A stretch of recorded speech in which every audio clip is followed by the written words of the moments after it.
Kita disuruh ngampuni kok lagi kepahitan. Dan kita disuruh memberi, kenapa kok memberinya menyakitkan? Kenapa kita disuruh mengasihi orang yang sama sekali tidak lovely? Kenapa Tuhan suruh saya bersyukur waktu aku sedang berada di titik rendah? Kita orang Kristen gak boleh takut ujian iman.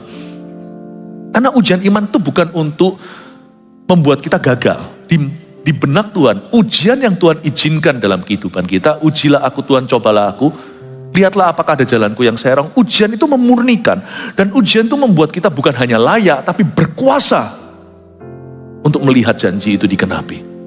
Ujian itu penting sekali. Ujian membuat kita jadi jauh lebih baik, menjadi jauh lebih mahir, menjadi jauh lebih kuat. Jikalau tahun ini Tuhan menguji kami, kami akan keluar seperti emas.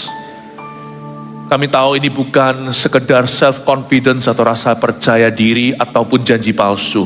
Kami bertekad penuh, kami sudah komitmen sama Tuhan Yesus, kami tidak mau jatuh bangun lagi. Kami tahu jikalau Engkau menguji iman kami, apapun itu ujiannya, kami mau lulus. Kali ini pasti kami responi dengan cara berbeda, tidak seperti 2023 dan sebelumnya. Kami mau menang, kami mau merampas, mengambil kembali mahkota kami yang hilang. Hamba berdoa syafaat untuk jemaat. Jemaat ini menjadi lebih dari pemenang ya Tuhan Yesus. Genapi janjimu atas kehidupan setiap jemaatmu, sebab Engkau adalah Allah yang setia, Tuhan Allah perjanjian. Teach us, ajari kami bagaimana membangun hubungan perjanjian itu dengan Kristus. Sembunyikan hambamu waktu hambamu menjelaskan sesuatu, karena semua yang hamba jelaskan hari ini sungguh-sungguh akan membawa suatu terobosan baru dan mujizat dalam kehidupan jemaat. Makasih Tuhan, dalam nama Yesus, haleluya, amin. Let's give God the glory. Kita berikan pemulihan bagi Tuhan, praise Jesus, haleluya. Kita punya seorang Tuhan yang menguji kita sebelum menggenapi janjinya. Dan ada satu episode dalam kehidupan Abraham, ujian itu datang. Mari kita sekarang lihat Kejadian pasal 18. Ini bahkan bukan Ishak, ini sebelum mereka memperoleh anak Ishak. Abraham umur 99, Zara kan anjing saya. Saya bingung jadi Sarah, ya. Sarah itu anjing herder saya. Ya, Sarah itu umur 89. Itu sendiri usia mereka sendiri sebuah ujian. Bisakah orang seumur itu punya anak? Tapi Tuhan datang memberitakan sesuatu pada mereka agar mereka percaya. Dan Tuhan datangnya pun tidak diundang dan tidak ada pemberitahuan. When God enters your life, He doesn't ask your permission. When God wants to change something in your life, He doesn't ask for your consent. Kalau Allah mau melakukan sesuatu dalam hidupmu, Dia nggak permisi dulu. Dan kalau Allah mau masuk dalam kehidupan Anda tidak, Tuhan tidak menunggukan Anda mempersilahkannya. Dan Tuhan datang hari itu ke pintu kemah Abraham. Untungnya dalam ujian kepekaan, dia peka. Kita lihat Kejadian pasal 18, Allah mengulangi menjanjikan seorang anak laki-laki kepada Abraham. Ayat pertama, kemudian Tuhan menampakkan diri kepada Abraham dekat pohon terbantin di Mamre, sedang ia duduk di pintu kemahnya waktu hari panas terik. Ketika ia mengangkat mukanya, ia melihat 3 orang berdiri di depannya. Sesudah dilihatnya mereka, Abraham berlari dari pintu kemahnya menyongsong mereka, lalu sujudlah ia sampai ke tanah, serta berkata, Tuanku, jika aku telah mendapat kasih Tuanku, janganlah kiranya lampaui hambamu ini. Tunggu sebentar sampai ayat 3, saya jelaskan. Tuhan yang menguji kita sebelum menggenapi janjinya. Ujian pertama datang, Tuhan datang tidak diundang. Kadang-kadang sebelum Tuhan menggenapi janji, He will invade your world. Dia akan menyerang hidupmu. Ada invasi ilahi.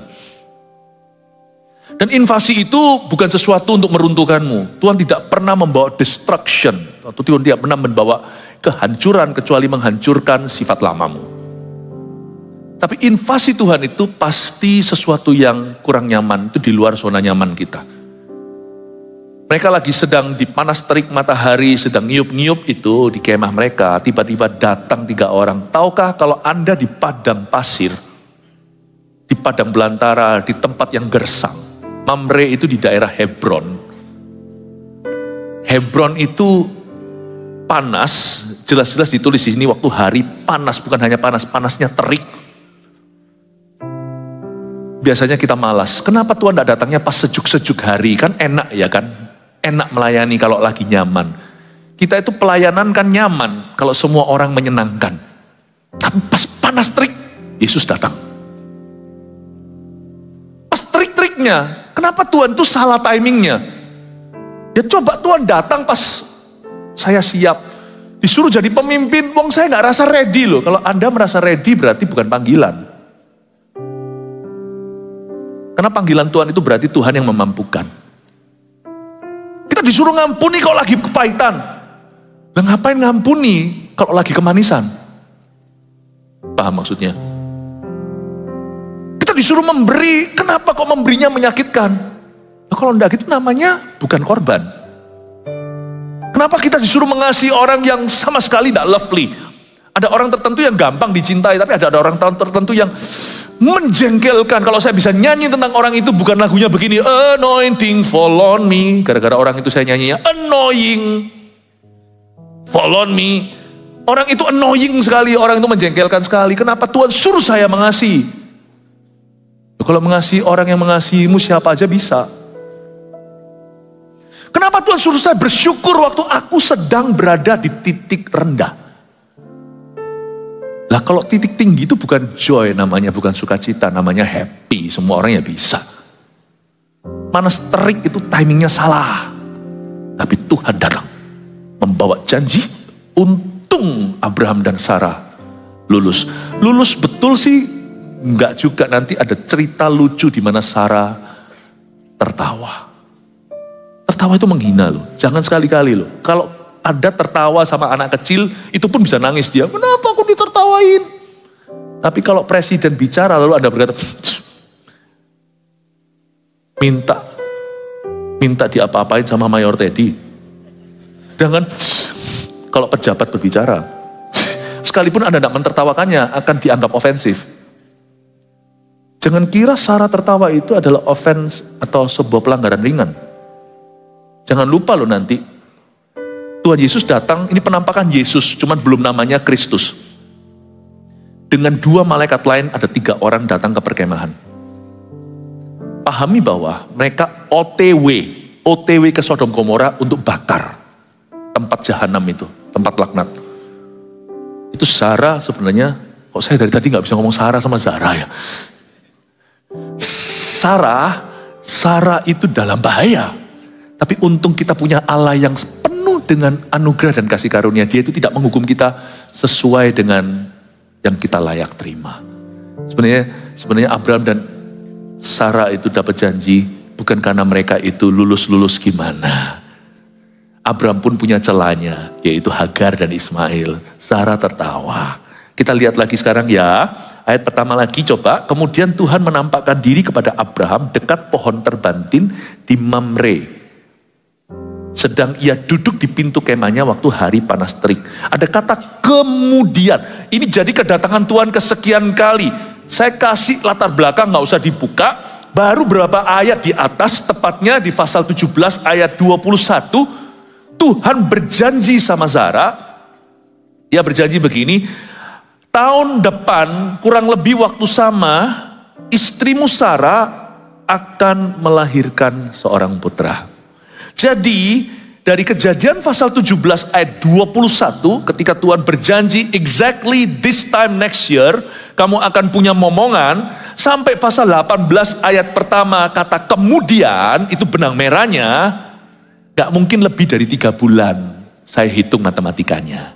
Karena waktu dia datang di pasal 17 Tuhan bukan datang dalam wujud manusia penampakan, tapi sebuah suara bicara ke Abraham, maka berfirmanlah Tuhan. Nanti firman Tuhan datangnya bukan lewat suara, tapi lewat wujud. Sang firman datang sendiri, in person, secara pribadi, yaitu Yesus di perjanjian lama. Kira-kira jeda waktunya 3 bulan yang lalu. Kenapa? Buktinya apa? Karena dari kata kemudian ini, sampai dia punya anak itu setahun itu 12 bulan, setelah malaikat ini pergi meninggalkan Abraham setelah mengunjungi kemah mereka, hamil itu kan 9 bulan. Paham ya? Hamil kan 9 bulan. Nah, berarti antara Tuhan berfirman dan Tuhan datang ke kemahnya secara langsung, secara pribadi, he came in person, sesuatu yang begitu penting, Yesus datang sendiri, itu 3 months ago, the last time he spoke. Terakhir kali dia berbicara. Berarti Abraham punya iman itu tidak dengar suara Tuhan sekali atau dengar firman Tuhan sekali-kali. Abraham itu mendengarkan firman Tuhan terus-menerus. Iman itu tidak tumbuh hanya mendengarkan sekali. Iman timbul dari pendengaran, dan pendengaran oleh firman Kristus. Kalau bahasa Inggrisnya kurang lebih begini, faith comes from hearing kan. Hearing di sini bukan hearing sesekali, tapi keep on hearing. Kalau Anda mau melihat janji Tuhan digenapi, Anda mau kuat dalam iman, kuping ini harus diarahkan ke FM Tuhan. Gak boleh kuping kita pelin-pelan. Firman masuk lewat telinga kanan, gosip dan semua negativitas lewat telinga kiri, masuk lewat telinga kiri. Gak bisa, putuskan. Telinga Anda itu sudah satu paket, mau dengar siapa atau mau dengar apa. Makanya orang yang mencari firman memperoleh berkat. Orang yang mendengarkan nasihat orang fasik akan tersesat. Anda tentukan hari ini, jadilah seorang pendengar firman sebelum menjadi pelaku firman. Saya ngerti kita harus jadi pelaku. Tapi gimana jadi pelaku kalau tidak menjadi pendengar yang baik dulu? Iman itu timbul dari kata kemudian. Berkali-kali Tuhan bicara ke Abraham, yang akhirnya menjadi Abraham. Faith comes from not just hearing, but from keeping on hearing. Iman tidak timbul dari pendengaran, tapi dengar terus. Ada orang yang dengar firman, mana mujizatnya? Lalu kecewa. Dengarkan terus. Kalau dengar khotbah juga sama. Makanya saya biasakan gereja ini sudah berselera serian dari dulu. Apa yang lebih seru dari drama Korea? Serian khotbah di gereja kita. Haleluya. Kasih tepuk tangan untuk Tuhan. 18 episode Korea, ujungnya ya gitu-gitu. 5 kali episode firman yang sama, Anda akan mengalami mujizat Allah.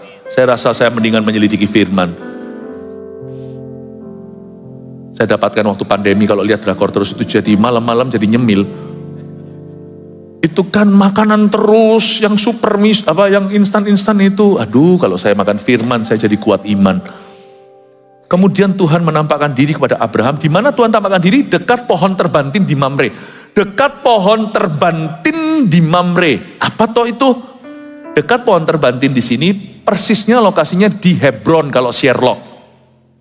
Abraham kalau Sherlock hari ini di Hebron. Hebron itu tempat nanti Abraham pun dikuburkan. Tapi waktu itu Hebron kenapa begitu spesial istimewa? Tempat pertama yang dia beli juga dari kaum Kanaan, dibeli dengan fair-fairan. Jadi Abraham sekalipun dapat firman, dia terus nggak main rampas. Hebron di pohon terbantin di Mamre itu di Hebron. Hebron itu adalah tempat yang sangat khusus karena itulah tempat di mana Abraham bangun mezbah. Sepulang dia dari Mesir, kan dia sempat ngungsi. Tahu ya ceritanya? Dia sempat ngungsi ke Mesir karena kelaparan di Kanaan. Di Mesir itu loh ada cerita di mana dia berjumbu sama istrinya, Firaun nggak tahu, dikiranya itu adiknya, lalu hampir disunting jadi istri, lalu dikutuki sama Tuhan, hati-hati, diperingatkan luar biasa. Lalu sampai marah-marah tuh baginda, lu kok nggak bilang? Waktu dia kembali ke Hebron, dia tepatnya di dekat pohon terbantin di Mamre itu di pasal yang lain, Abraham membangun mezbah. Mezbah doa. Pahami sesuatu prinsip di sini, bahwa mezbah yang kau bangun, baik itu mezbah doa, mezbah ministry, atau mezbah sacrifice, atau mezbah pengorbananmu, ya, itu juga menjadi tempat arrivalnya Tuhan berkali-kali di hidupmu nanti. Itu mezbah ministry, pelayanan, Servolution hari ini. Ayo daftar, Anda sedang membangun apronnya Tuhan dalam hidupmu. Elia itu memang mengalami api, tapi dia siapkan kayu bakar. Kayu bakarmu itu adalah ministrimu kepada Tuhan. Jadi jangan jadi jemaat biasa. Hampir dosa loh, hanya jadi jemaat biasa. Wong Yesus tidak pernah jadi juru selamat biasa dalam hidupmu, dia mati sungguhan. Kalau Yesus komitmennya sama Anda dan saya, dedikasinya fisik, kenapa kita cuma mau yang penting hatinya? Ayo, karena mesbahmu itu your covenant. Your altar is your covenant. Mesbah Anda adalah perjanjian Anda dengan Tuhan. Hubungan perjanjian dengan Tuhan itu perlu sesuatu di antara kau dan aku, di antara dia dan kita. Tempat arrival apronnya lapangan udara, tempat mendarat dan take off-nya pesawat, itu mesbah doamu. Tempat yang Anda buka untuk Tuhan datang pergi di hidupmu, sekalipun kita yang di perjanjian baru tahu kalau kita sudah terima Yesus, dia tinggal bersama kita di dalam kita selama-lamanya. Tetapi bicara soal interaksi dengan Roh Kudus, ministry memperkaya. Mesbah doamu, kalau saya saat teduh pribadi, sekarang ketambahan saat teduh bersama, saya nggak tahu sampai kapan itu akan diadakan. Tetapi yang pasti mesbah gereja kita itu setiap hari Minggu begini loh. Kalau AOG dan voltage-nya itu hari Sabtu. Ini adalah apronnya Tuhan dalam kehidupan jemaat. Ini tempat landingnya burung merpati sorgawi, tempat take off-nya lagi. Saya tunjukkan ya. Ternyata di tempat Abraham mendirikan mesbah, yakni di pohon, dekat pohon terbantin di Mamre. Nanti kalau Yesus datang visitasi dia, memberikan kunjungan dadakan yang membawa berkat yang dahsyat. Mau tahu Tuhan datangnya kemana? Di dekat pohon terbantin di Mamre. Tuhan gak pernah datangnya jauh-jauh dari mesbahmu. Kalau gak percaya, mau undang setan, buat mesbah di rumah. Mesbah setan di rumah. Taruh satu TV, dan di sana selalu nonton pornografi, datanglah perpecahan dalam rumah tangga Anda, dalam pernikahan Anda. Atau mesbah penyembahan berhala bahkan. Padahal kita anak-anak Tuhan, kita tahu apa yang dilarang oleh Tuhan. Perintah Allah yang ke-1, janganlah ada padamu Allah lain di hadapanku. Pasti di sana akan banyak gangguan roh jahat, akan hilang damai sejahtera. Tiba-tiba itulah, kalau Anda mau menghentikan, menutup celah dan menghentikan semua serangan-serangan fajar dari iblis, gampang. Hancurkan mesbahnya. Saya mau beritahu, tidak bisa semerta-merta alam roh itu masuk kecuali diundang. Tuhan memberi kita hak pilih dan juga pilihan bebas. Dengan prinsip yang sama, dalam terang dan dalam gelap, Anda harus mengerti mesbah benar yang kita bangun bersama dengan Allah yang hidup, itu akan menjadi tempat arrival-nya berkali-kali dalam kehidupanmu. Dan di mesbah yang dibangun oleh Abraham ketika dia kembali ke tanah Kanaan setelah mengungsi sebentar di Mesir, dia bangun mesbah di dekat pohon terbantin, di Mamre itu, di situ pula akhirnya Yesus Kristus di perjanjian lama ketika memutuskan untuk mengunjungi tempat kediaman Abraham, dia pilih tempat itu untuk mewujudkan dirinya dan untuk berinteraksi dengan hambanya. Powerful sekali. Your altar is God's arrival.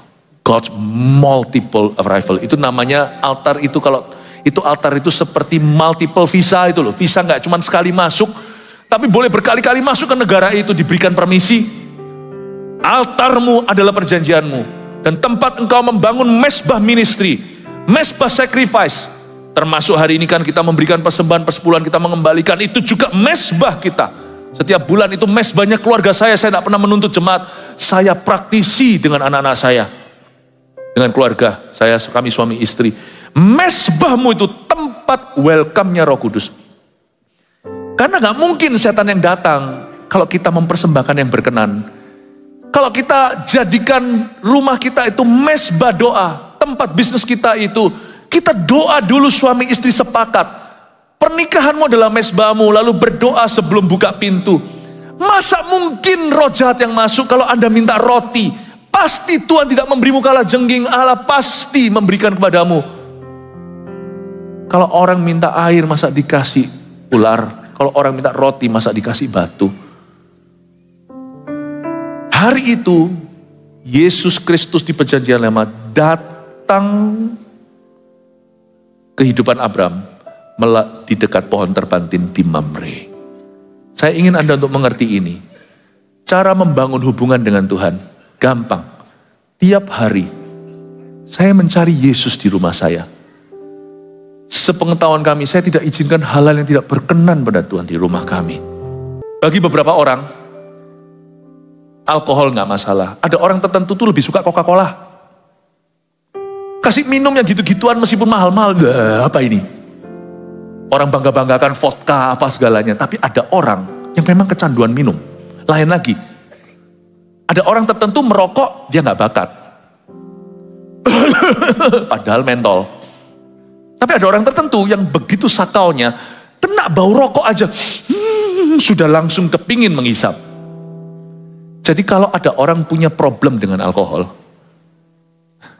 jangan sampai kebobolan dengan mesbah keisengan. Pajangannya semua whisky di situ. Pajangannya minuman yang dia memang gandrungi. Menurut saya, kasih pajangan Hello Kitty aja. Bagi orang yang tidak suka itu pajangan saja. Tapi bagi setiap orang yang punya masalah di sana, dalam hal ini dia punya isu, masuk ke rumah lewat, kenapa harus melalui pencobaan? Gak ada itu pun pencobaan sudah ada, kenapa kau cobai dirimu? Jangan ada mesbah keisengan di hidupmu. Yang pinter-pinter jaga diri. Undang Roh Kudus, jangan roh jahat dalam hidupmu. Roh jahat diundang pun dia tetap akan datang mengetuk pintu loh, saya tidak takut-takuti. Kita harus lawan dalam nama Yesus. Apalagi kalau dia merasa di rumah itu ada celahnya, ada tempat pintu masuknya. Aku gak perlu visa masuk ke sana. Amin ya Bapak Ibu? Udah, saya sudah puas. Saya bisa lanjut ke ayat kedua. Semoga jadi berkat. Siapa yang mengerti apa yang saya beritakan? Puji Tuhan ya. Terapkan sendiri, gak boleh samakan satu dengan yang lainnya. Ya, karena setiap orang kecanduannya beda. Setiap orang ujiannya gak sama. Ayat 2. Ketika ia mengangkat mukanya, ia melihat 3 orang berdiri di depannya. Ini ia Abraham ya. Ketika Abraham mengangkat mukanya, dia lihat 3 orang berdiri di depannya. Ada berapa? Ada 3. Ya. Sesudah dilihatnya mereka, ia berlari dari pintu kemahnya, menyongsong mereka lalu sujudlah ia sampai ke tanah. Saya kagum ini tentang Abraham. Memang di zaman itu di Timur Tengah ada yang namanya hospitality. Zaman itu ada sebuah kebudayaan yang baik. Jadi kalau Anda mau lihat servis terbaik, itu selalu lihat timur lah. Dan Timur Tengah. Ya, misalnya maskapai dan sebagainya itu kalau Asia itu wah ramah. Kalau bicara tentang hospitality nggak hanya bicara soal transportasi, tetapi secara menyeluruh orangnya, bawaannya, orang Indo itu friendly. Orang Indonesia itu friendly sekali. Salah satu yang paling friendly menurut saya. Tapi kalau Anda pergi ke Perancis, orang Perancis pun mengakui kalau hospitality mereka terburuk mungkin. Salah satu yang terburuk di dunia. Itu sungguhan. Benar-benar. Saya pun pernah mengalami sendiri, baik itu dalam konteks liburan maupun ministry. Bukan ROSC, bukan GMS. Kalau GMS itu budayanya kena ke kita dari sini. Makanya GMS harus friendly. Saya minta Anda janji. Kalau Anda jemaat, meskipun jemaat baru di tempat ini, baik terhadap orang lain, orang tidak kenal, atau jemaat yang baru pula, atau terhadap pelayan-pelayan Tuhan itu volunteer semua, itu juga anak orang. Kita harus friendly. Yang melayani mesti friendly. Yang dilayani juga jangan mentang-mentang, karena sebenarnya sederajat loh, cuman mereka berkorban, kita enggak, kita cuma datang. Tolong perhatikan waktu Anda masuk, lihat usher, lihat volunteer. Ini orang-orang yang belan-belanin bayar harga untuk layani saya. Be kind to them. Tapi di sini saya rasa bukan hanya hospitality. Menurut saya sih Abraham peka. Abraham tahu bahwa ini utusan. Apakah dia detik itu tahu bahwa salah satu dari 3 itu Yesus atau enggak? Saya enggak tahu. Saya buktikan salah satu itu adalah Yesus. Meskipun namanya belum Jesus, Sang Kristus, tetapi nanti Abraham ngomong-ngomong sama dia waktu syafaat untuk Sodom Gomora 50 gimana, 40 gimana, kalau ada 30 gimana, 20 gimana, kalau ada 10 gimana, hancurkan enggak? Dia menyebut dia Tuhan. Nanti yang pergi ke Sodom Gomora yang continue ke trip berikutnya itu cuma tinggal 2, yang 1 sudah lenyap. Yesus tidak ikut masuk ke Sodom dan Gomora. Yesus hanya visit Abraham. Dan Yesus memutuskan. Lalu 2 orang eksekusi. Apakah detik itu langsung Abraham tahu ini Jesus? Nggak tentu. Tapi Abraham belajar sesuatu, di sini kita semua orang Kristen tidak boleh kaku. When God wants to bless your life, He doesn't send blessing. Waktu Tuhan mau memberkati hidupmu, Dia tidak mengutus berkat. Waktu Dia mau memberkati hidupmu, menambah sesuatu, increase atau meningkatkan sesuatu, Dia kirim seseorang, 2 orang dalam hidupmu. Mau tahu nggak? Alat Tuhan, alat yang Tuhan paling prefer, yang Tuhan paling demen pakai itu selalu manusia. Jadi izinkan dirimu itu ngalami invasi ilahi. Jangan kaku, maunya sama orang-orang itu aja. Aku gak mau belah cekinya, ya ini aja. Berarti Tuhan gak bisa meningkatkan apa-apa dalam hidupmu. Ya berhenti di sana, stagnan selama-lamanya. Dan suatu hari Tuhan akan tanya pertanggungjawaban, talentanya mana? Kenapa kamu sembunyikan? Tapi ada orang tertentu yang mau belah, gak masalah. Tetapi orangnya itu, sifatnya itu gak kenaan. Dia hanya bisa cocok dengan tipe-tipe tertentu, ya berarti Tuhan tidak bisa membentukmu. Menjadi seperti Kristus itu berarti harus tipe-tipe lain diizinkan dalam hidup Anda. Ketika ia mengangkat mukanya, ia melihat 3 orang berdiri di depannya. Bukannya dia lari menjauhi, Abraham malah justru menyambut. Mari kita sama-sama belajar welcoming people in your life, dalam hidup, bukan di dalam gereja saja. Tapi jangan welcome orang-orang yang Tuhan bilang jangan menjadi pasangan tidak sepadan. Kebaktian sebelumnya tadi saya jelaskan, Abraham tidak seharusnya membawa Lot, karena Tuhan sudah memberi instruksi jelas, kamu tidak boleh bawa siapa-siapa, kamu harus tinggalkan negeri asalmu dan sanak keluargamu, sanak saudaramu. Jelas sekali. Ya, kita tetap harus selektif. Tapi seselektif kita, kadang-kadang kita harus akui, kita ini kaku, kita itu semakin tua, hanya bisa bergaul dengan orang-orang yang tipe itu. Dan kita minta semua orang yang boleh dekat sama kita, atau yang kita mau berinteraksi dengan mereka adalah orang-orang yang sempurna. Orang yang sempurna. Saya harus minta orang yang mengerti saya. Saya harus minta orang yang tidak annoying, tidak menjengkelkan. Saya harus minta, ya berarti nggak bisa Tuhan pakai manusia dong. Kalau yang kita minta semuanya itu kriterianya Tuhan. Aku minta istriku harus gini, semua itu kriteria Tuhan, cuman dia perempuan. Aku mau suamiku harus ganteng, kaya. Aku, enggak ya mungkin ganteng kaya gitu enggak tentu. Tapi mungkin zaman sekarang perempuan bilang begini mungkin, saya enggak pentingkan segalanya, saya cuma pentingkan kepribadiannya. Wah, semua orang tepuk tangan luar biasa. Mobil pribadi, akun pribadi, chat pribadi. Ya, yang Anda sebut semua kriteria kualifikasi itu semuanya adalah Tuhan Yesus. Gak ada orang itu. Suami menajamkan istri, istri menajamkan suami. Anda mulai dengan satu platform bersama-sama, di mana di kira-kira 11-12 Anda itu mendapatkan compatibility atau kesepadanan, dan dengan tuntunan Roh Kudus seperti Abraham mencarikan jodoh untuk Ishak lewat Eliasar kembali ke tanah halaman, ditemukan, lalu di situ setelah itu mereka dibuat menjadi satu. Nggak ada orang yang Anda sebutkan. Dalam pernikahan pun tuntutannya begitu rupa. Pertemanan juga sama. Aku minta orang yang gini. Nanti kalau kita kena gesekan di gereja, kita kecewa. Gereja kok begitu? Loh, gereja bukan Tuhan. CG juga bukan Tuhan. Suamimu bukan Tuhan. Istrimu bukan Tuhan. Papa Anda bukan Tuhan. Anak Anda juga bukan Tuhan. Tapi Abraham tahu, Tuhan mau berkati aku ini. El Shaddai akan memberkati saya. Dia lari sambut 3 orang ini karena dia merasa, entah dia tahu nggak itu Yesus dan malaikatnya, dia merasa setiap kali dia lihat Allah mengutus seseorang, selalu hidupnya akan mengalami peningkatan dan perubahan. Dia lari menyongsong mereka. Karena Abraham sudah mengerti watak Allah. Allah tidak pernah, anak Allah, Yesus Kristus tidak pernah mau bekerja sendiri.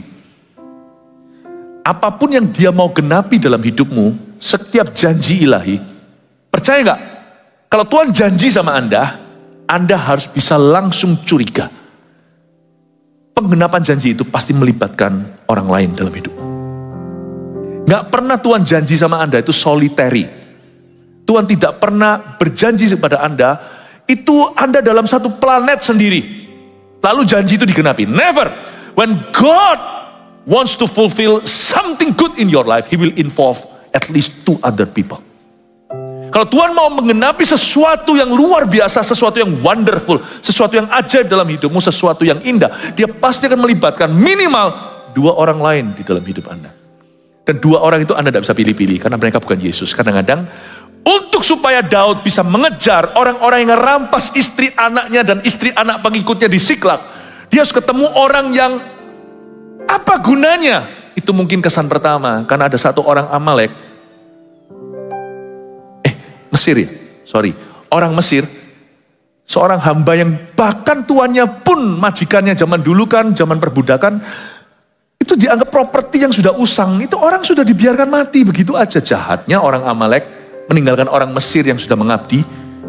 Daud turun, dia tahu kalau dia dalam perjalanan perang dan mau merebut kembali apa yang dicuri oleh iblis, dalam perjalanan yang begitu mendebarkan, karena bisa setiap saat istri mereka diperkosa, bisa kapanpun setiap detik anak mereka mati atau dijual ke saudagar lebih jauh. Mereka tidak bisa lagi trace back karena zaman itu belum ada AirTag. Di dalam perjalanan dia ketemu orang yang digeletakkan. Tentara Daud semua sudah kepahitan, tadi mau rajam dia. Daud turun dari kudanya, saya asumsi dia naik kuda untuk mengejar lebih cepat. Kasih minum, diobati dulu seperti orang Samaria. Itu semua pahlawannya pasti berkata Daud gila. Tapi mereka nggak ngerti, jadi mereka tunggu dulu. Makanya pahlawan Daud itu semua sangat respect sama dia, karena Daud punya pikiran lebih tinggi dari pikiran mereka. Cara Daud bukan cara mereka. Persis nanti seperti keturunan Daud, Yesus Kristus. Dia turun kasih minum dulu. Ternyata siapa ngerti, siapa tahu bahwa orang Mesir itu jadi kompasnya mereka. Mereka nggak duga ternyata ini salah satu hamba daripada orang-orang yang merampas istri anaknya, yang menculik mereka. Ngomong demi ngomong diberitahu arahnya ke sebelah timur, sebelah barat atau ke sebelah selatan. Kamu ke sana. Akhirnya hamba ini sudah kuat, ditinggal sebentar, Daud langsung dapat arahan daripada dia cari ke seluruh pelosok dunia. You know when God wants to show you a miracle, atau Tuhan mau menunjukkan, mau memberimu, melakukan suatu mujizat dalam hidupmu, mungkin Tuhan tidak memberimu mujizat. Tuhan mengizinkan dalam perjalananmu untuk memperoleh mujizat itu, ada satu orang dengan kebutuhannya di sisi sana, dan Tuhan uji kepekaan Anda. Atau Tuhan mau saya sabar, Tuhan kirim kepada saya orang yang kurang ajar. Atau Tuhan mau saya untuk tabah, Tuhan bikin orang lain yang bikin susah sama saya.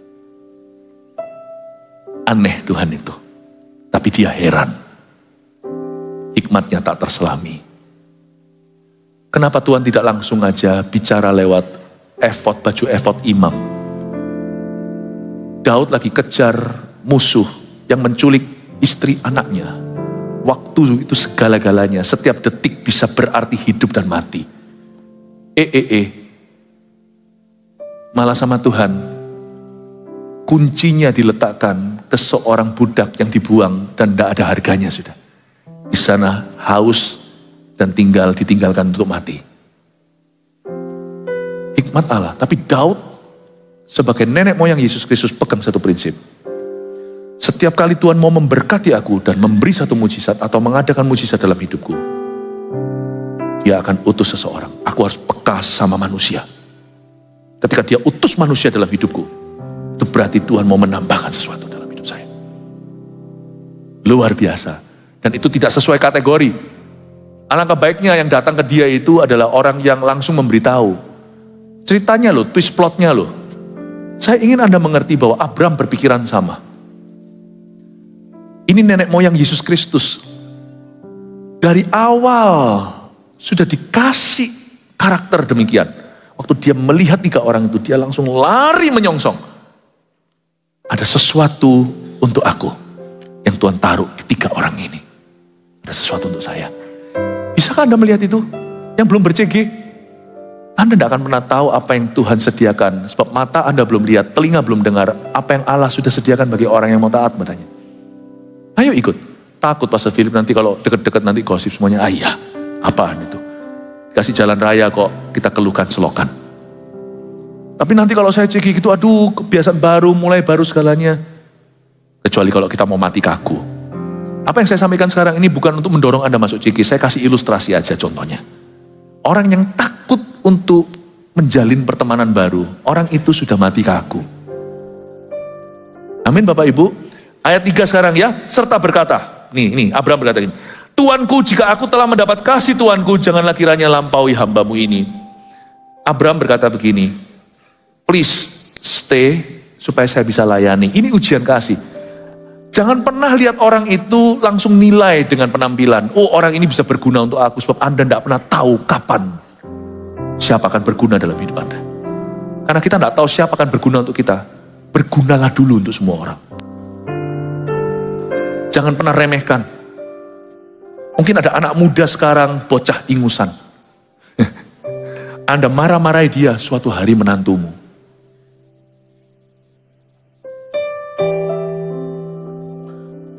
Kristen tidak percaya karma, tapi kebetulan seperti ini kadang-kadang ada.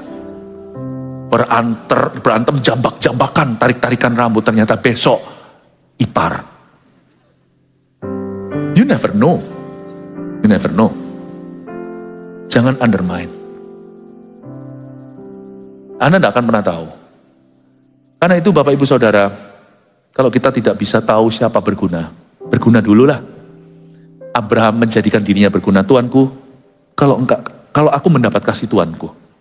Abraham ini konglomerat. By this time dia itu orang kaya raya. Jika aku mendapat kasih Tuanku, ini orang hebat. Dia pernah kalahkan raja-raja. Orang ini berkata, janganlah kiranya lampaui hambamu ini. Luar biasa ya. Biarlah diambil air sedikit, basuhlah kakimu dan duduklah beristirahat di bawah pohon ini. Oke. Biarlah ku ambil sepotong roti supaya tuan-tuan segar kembali. Good? Mau dikasih roti itu. Kemudian bolehlah tuan-tuanku meneruskan perjalanannya, sebab tuan-tuan telah datang ke tempat hambamu ini. Jawab mereka, perbuatlah seperti yang kau katakan itu. Ayat 5 membuat saya curiga bahwa Abraham belum tahu maksud kedatangan ketiga orang. Dan bahkan kemungkinan besar belum tahu bahwa yang tengah itu Yesus. Karena Abraham berkata, makan dulu, kemudian boleh tuan-tuanku meneruskan perjalanannya. Kalau bisa cari teman, kenapa cari musuh? Orang bodoh adalah diam-diam, gak ada angin, gak ada badai, cari musuh sama orang. Karena gak pernah tahu, Anda belum bisa membaca masa depan. Paling cuma tahu perencanaan. Tapi twist plot itu di tangan Tuhan. Abraham belum tahu kalau ayat 5 ini saya yakin dia belum ngerti. Karena dia berkata nanti setelah makan bolehlah tuan-tuanku meneruskan perjalanan. Dia gak ngerti bahwa Abrahamlah destinasi. Ayat 6. Lalu Abraham segera pergi ke kemah mendapatkan Sarah serta berkata. Lihat ya. Segeralah ambil 3 sukat tepung yang terbaik. Remaslah itu dan buatlah roti bundar. Saya rasa di ayat 6 dia langsung sudah tahu. Waktu dia setelah ngomong, Anda boleh pergi setelah ini. Waktu dia mau masuk ke dapurnya lagi, tiba-tiba rohnya itu nyala. Ini dari Tuhan. Ini ujian. Dia nggak datangnya seperti orang nanti di depan sana yang Anda lihat prayer corner. Kalau Anda lihat ada yang prayer corner, datangi, minta didoakan. Nggak ada tulisan 3 orang itu, ini Yesus, ini malaikat. Jadi Abraham nggak tahu. Tapi waktu Abraham melihat mereka, Abraham jadikan dirinya berguna. Dan dia tawarkan hospitality gaya Timur Tengah. Tapi setelah itu, menyala rohnya. Ini Tuhan, ini ujian. Ini ujian, Tuhan menjelma di wujud manusia.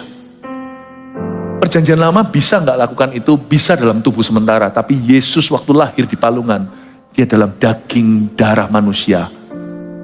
Secara penuh dan seluruh, secara nyata. Waktu itu dia berkata, ini ujian Tuhan.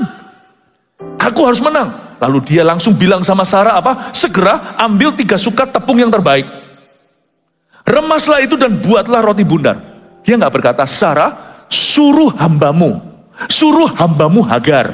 Kan Hagar sudah ada kira-kira waktu itu. Suruh hambamu yang lain, hambamu perempuan. Enggak, dia berkata, kamu tuan rumah. Kamu yang harus remas roti, bikin sendiri. Lalu Abraham tidak main suruh, ayat 7. Lalu berlarilah Abraham kepada lembu sapinya.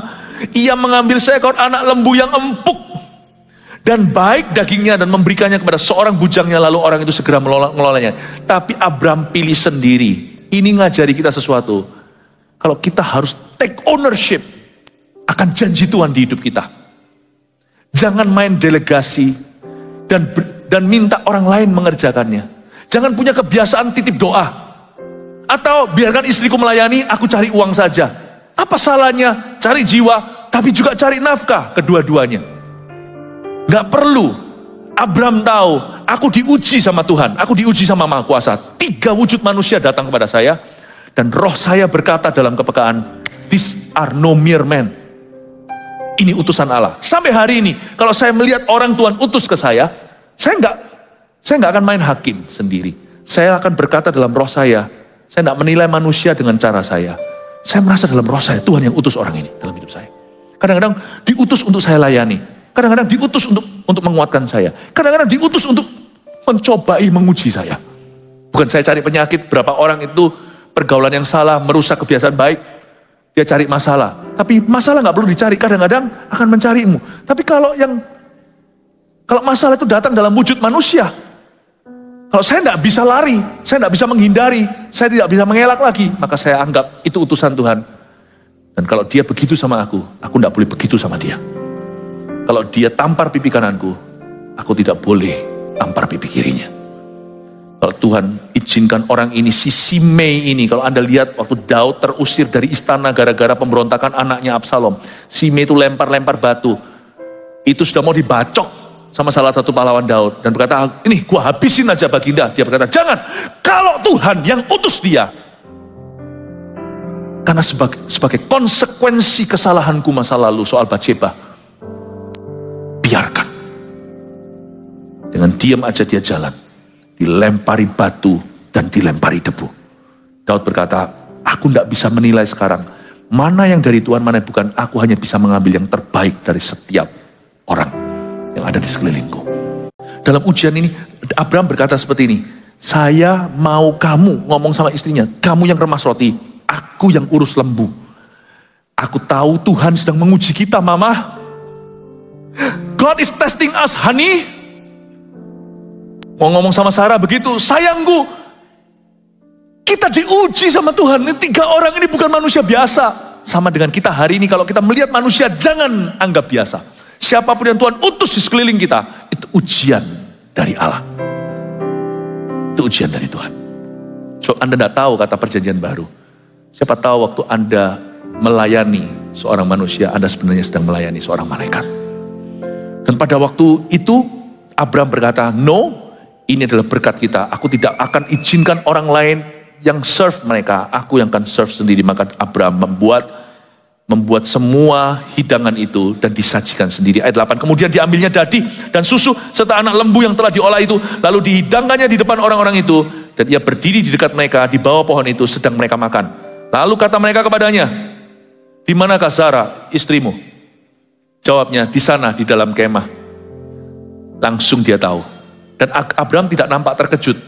Di mana Sarah istrimu? Kalau ini tamu, mereka nggak pernah ketemu. Terus tiba-tiba tahu nama istrinya. Nama barunya lagi. Baru 3 bulan yang lalu, Tuhan berfirman, itu tidak ada orang. Itu pengalaman pribadi Abraham.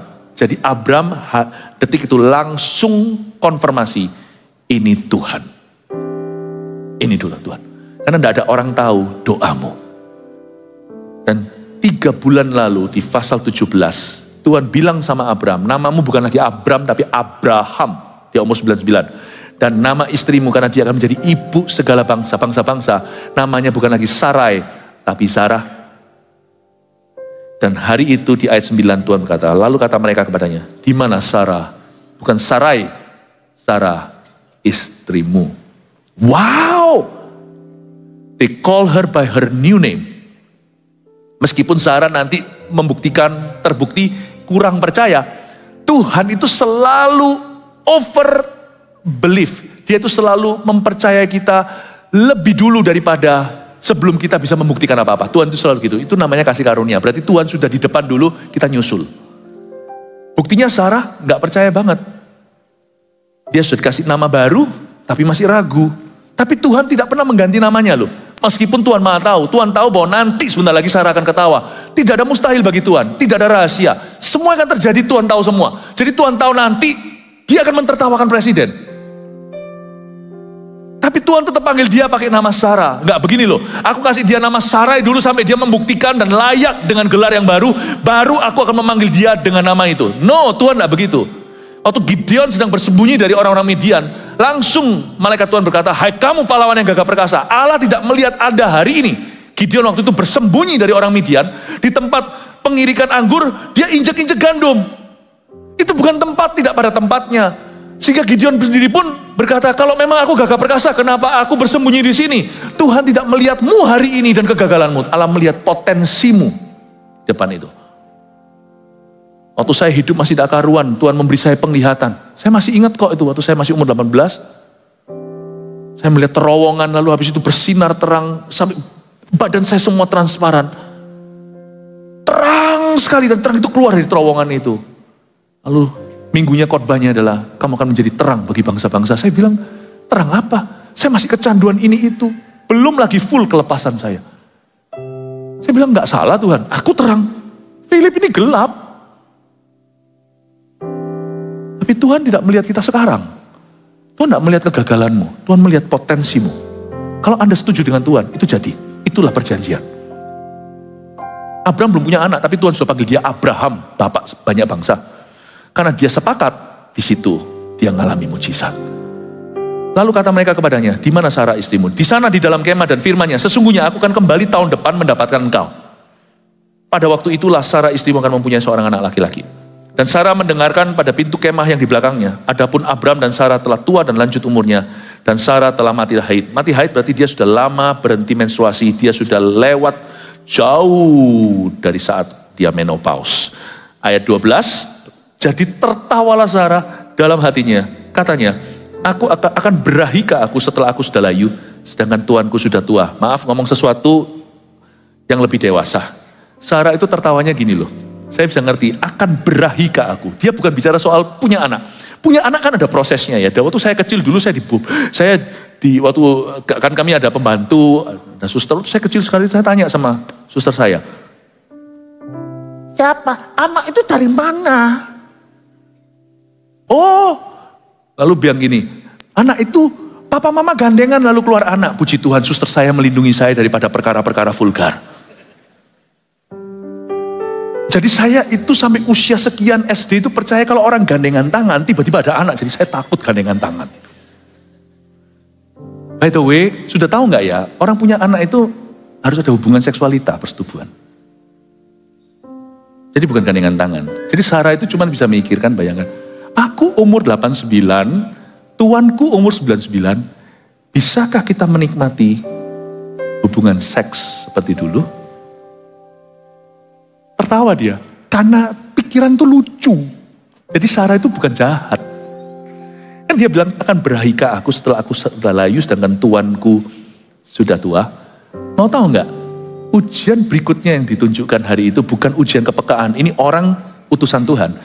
Tapi ujian berikutnya adalah ujian waktu.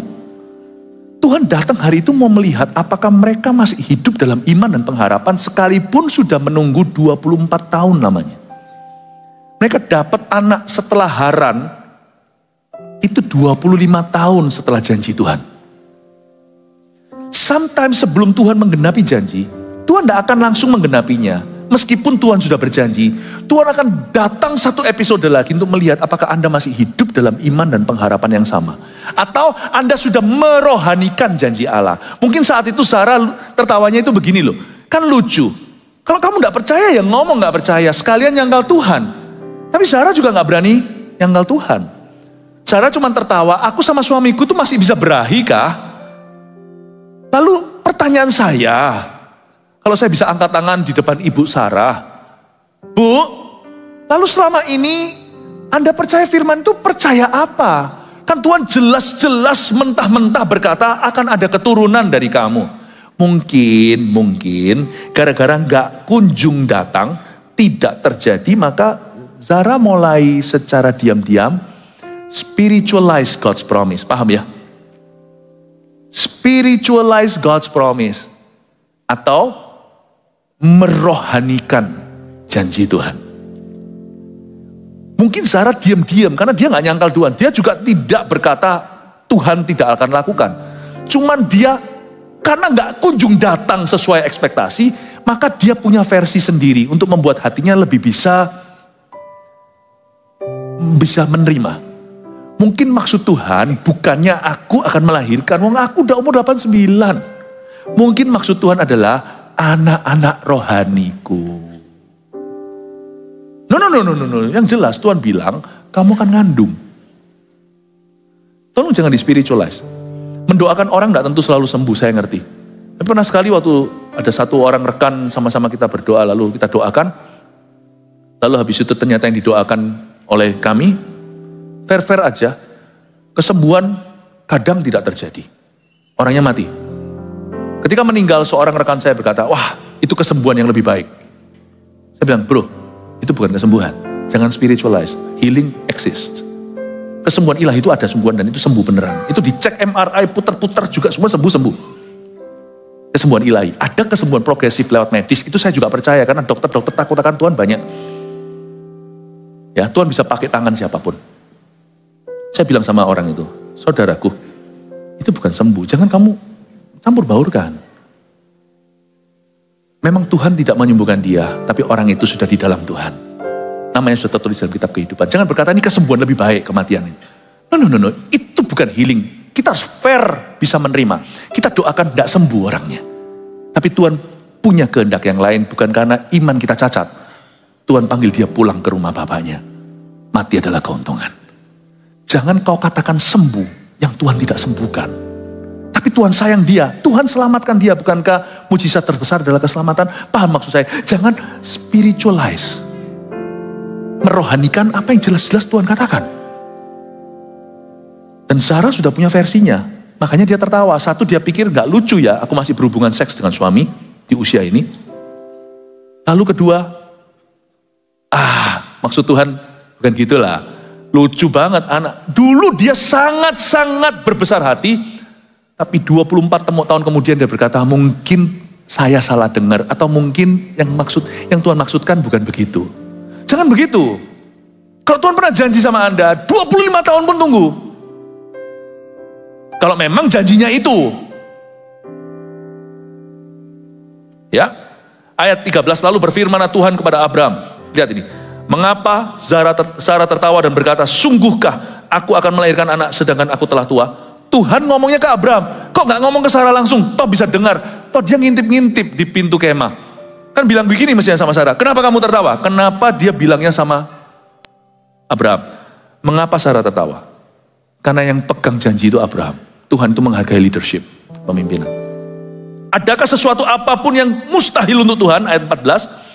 Pada waktu yang telah ditetapkan itu tahun depan, aku akan kembali mendapatkan kau. Pada waktu itulah, Sarah mempunyai seorang anak laki-laki. Jadi dengan jelas, ini bukan anak rohani. Tahun depan, tanggalnya diberitahukan.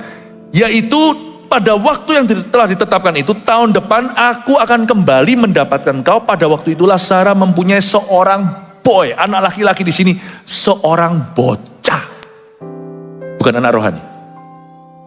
Jadi Tuhan langsung seperti tampar lembut halusinasinya Sarah. Setelah 24 tahun dia mulai tidak jelas dengan janji. Semua dirohanikan. Padahal Tuhan janjinya itu fisik kali ini. Dan Tuhan berkata, sorry bukan itu maksudnya Sarah. Dengarkan kau yang tertawa.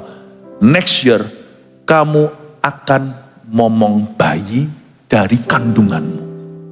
Sarah kayak gak berani ketawa. Kayak sudah lupa janji itu, tapi Tuhan tidak pernah melupakannya. Anda bisa lupa janji Allah. Allah tidak akan melupakan janji yang pernah diucapkannya dalam hidup Anda. Berapa banyak di antara kita ajak orang tua mau datang ke gereja, nggak mau setelah 20 tahun. Udah males ngajak. Dan pertanyaan itu, jikalau beliau masuk neraka sudah tidak relevan buat Anda, ya sudahlah. Anda bisa lupa, Tuhan tetap mengejar ayahmu. Jangan pernah kira Tuhan melupakan hanya karena waktu. Kita bisa luntur, Tuhan tidak akan lekang dengan waktu. Terakhir, ayat 14, adakah sesuatu apapun yang mustahil untuk Tuhan? Kata mustahil di situ, bahasa Ibraninya wonderful. Bukan mustahil, impossible, tapi wonderful. Adakah sesuatu yang mustahil bagiku? Adakah sesuatu yang terlalu ajaib bagiku, kata Tuhan. Luar biasa ya Tuhan ya. Kalau saya jadi Tuhan udah tersinggung, udah ngamuk loh. Tapi Tuhan tidak marah. Untungnya, sekalipun Sarah tertawa, Tuhan tidak marah. Bisa pula Tuhan mencabut janjinya. Ya sudah batal. Karena kamu tertawa dan mentertawakan saya. Batalkan. Tuhan tidak batalkan. Di sini saya bersyukur melayani Tuhan seperti itu. Yaitu waktu kita tidak setia, dia tetap setia. Dia kasih kita kesempatan lagi. Dan sekalipun kita gagal total, gagal waktu kita dites iman, tapi Tuhan tetap menggenapi janjinya. Tapi Tuhan tegur. Tuhan tidak biarkan kesalahan, Tuhan konfrontasi. Tapi Tuhan tidak ingkar janji. Tuhan memang konfrontasi Sarah, tapi dia tidak menyesali janjinya. Itulah Tuhan yang kau miliki. Karena itu kalau ada orang pernah gagal, jangan terus gagal, kembali kepada Tuhan. Tuhan tidak jerah dengan Anda. Katakan kanan kirinya, Tuhan tidak jerah dengan Anda. Ayat 15, lalu Sarah menyangkal katanya, nyangkal lagi. Aku tidak tertawa, sebab ia takut. Tetapi Tuhan berfirman, tidak. Memang kau tertawa. Ini lucu ayat 15, ini ada cekcok antara Tuhan dan Sarah. Anda lihat Abraham ngapain? Diam. Yang bisa membatalkan janji itu bukan Sarah, Abraham. Di sini kan ada debat. Di sini susah. Abraham berada di posisi desing-desing peluru. Bela Tuhan kali ini, apalagi wujudnya orang kan, mereka bisa berdebat nanti itu bukan Tuhan. Bela Tuhan, tidur sofa dia. Bela istri, jatuh dari perkenanan Allah. Repot enggak? Saya tidak mau berada di posisi ini dan saya berdoa tidak ada pernikahan di sini yang membuat suaminya jadi rebutan antara Tuhan dan sang istri. Makanya wanita harus tahu menundukkan diri pada suaminya. Berada di belakang pundak suaminya sekalipun punya karunia. Ketahuilah bahwa ketika Allah berbicara sesuatu, bahkan yang melibatkan kehidupanmu, dia akan bicara ke suamimu. Karena kalau wanita bertingkah, saya ngomong gini bukan seksis, bukan saya merendahkan perempuan, tidak. Semua punya peran. Berkali-kali kalau saya khotbahkan Anda tahu, saya selalu kalahkan yang laki-laki. Betul kan ibu-ibu? Izinkan kali ini saya kalahkan Anda. Karena ini penting buat pria juga dan penting buat Anda. Kalau wanita bertingkah, di situ terjadi kekacauan in the universe. Dimana kalau wanita mulai menaruh posisinya, menentang Tuhan dan suaminya akan susah kiri kanan. Hari itu, Tuhan berdebat dengan Sarah. Sarah juga tidak mau kalah. Lalu Sarah menyangkal. Katanya, enggak, aku enggak tertawa kok. Sebab ia takut. Tetapi Tuhan berfirman, Tuhan tidak mau kalah. Enggak, kamu tertawa. Enggak, aku tidak tertawa. Enggak, aku tidak tertawa. Enggak tahu suara perempuan gimana ya. Enggak, aku tidak tertawa kok. Tuhan berkata, enggak, kamu tertawa. Enggak, aku tidak tertawa. Enggak, kamu tertawa. Ini tahu nggak Abraham? Enggak, kamu tertawa. Tapi untungnya dia diam. Dia bela istrinya, sedangkan Abraham tahu tabiat istrinya seperti apa. Kalau dia bela nyonyanya, dia akan salah di depan Tuhan. Alangkah baiknya diam dan kontrol istrimu. Kendalikan dia. Mungkin setelah itu Abraham ngomong, kamu jangan gitu lain kali. Mungkin tidak ada ayatnya tapi. Jangan gitu kamu, lupuk gitu, aku di posisi susah. Aku terhimpit di antara, di medan perang. Satu sini Tuhan, satu biniku, satu istriku. Gimana? Meskipun dia tidak benci Tuhan, Sarah, tapi Sarah punya versinya sendiri dan tidak mau nurut. Saya mau beritahu hari itu bukan ujian ke Sarah loh. Sadar enggak? Itu ujian ke Abraham. Sebelum kau kuberikan Ishak, aku mau lihat siapa yang dominan di hidupmu, istrimu atau Tuhanmu. Oh, Tuhan mau melihat jauh sebelum Ishak menjadi ujian iman, dia persembahkan. Untuk Tuhan tahu siapa Tuhan, siapa yang paling penting di hidup Abraham. Abraham diuji lebih dulu untuk mendahulukan Tuhan di atas istrinya. Waktu itu debat terjadi, Abraham diam. Abraham diam. Tuhan lihat dia, kamu tidak membela istrimu ketika dia salah. Dan Tuhan berkata, aku kasih kamu anak, kamu siap jadi papa. Paham Bapak Ibu Saudara? 3 poin ini, maafkan saya overtime waktu, jadi yang di GMS lainnya mungkin sekarang lagi panik-panik. Ini gimana nanti cutnya? Tidak apa-apa. Cut saya dimanapun juga. Nanti ada rirannya. Anda bisa lihat Tuhan. Ya kan? Tuhan yang menguji sebelum mengenapi janjinya. 1. Tuhan menguji apakah kita menerima orang-orang yang diutusnya. Tulis ini nanti ke depan tahun ini, Anda akan banyak ujian ini, sungguhan. Dan tidak semua orang yang diutus Tuhan itu menyenangkan. Sadar ya, kadang-kadang juga stranger, orang yang Anda tidak kenal. Dua, munculkan. Tuhan menguji apakah kita masih beriman dan berharap kepadanya. Ini ujian waktu. Apakah kita masih tinggal dalam pengharapan yang sama atau kita sudah mulai spiritualize God's promise. Merohanikan janji Tuhan. Meskipun janji Tuhan itu rohani, paham maksud saya. Tapi jangan ngerohkan. Kalau memang janji itu ya itu. Kalau janji Tuhan ini ya ini gitu loh. Coba lihat secara konkret. Apa janji Tuhan kali ini dalam hidupmu. Tapi Anda harus pasti bahwa Anda mendengarkan suara Tuhan. Kalau Anda pasti doa lagi. 3. Tuhan menguji apakah kita mengasihi dia lebih dari siapa saja. Seperti Abraham lebih mengasihi Tuhan daripada Sarah istrinya. Waktu Sarah salah, dia tidak bela. Tapi dia tidak ikut nimbrung ya. Yo kamu nanti tidur di sofa nanti ya kan. Tapi mungkin ada nanti setelahnya Abraham berkata, next time jangan gitu ya. Kamu jangan gitu. Jadi dia bisa kontrol. Dan Tuhan melihat kamu lulus. Saya harap 3 poin ini mengajari kita bagaimana lulus ujian di tahun-tahun yang akan datang. Semoga hidupmu semakin diberkati dan janji Tuhan akan digenapi. Kasih tepuk tangan untuk Tuhan Yesus. Praise the Lord.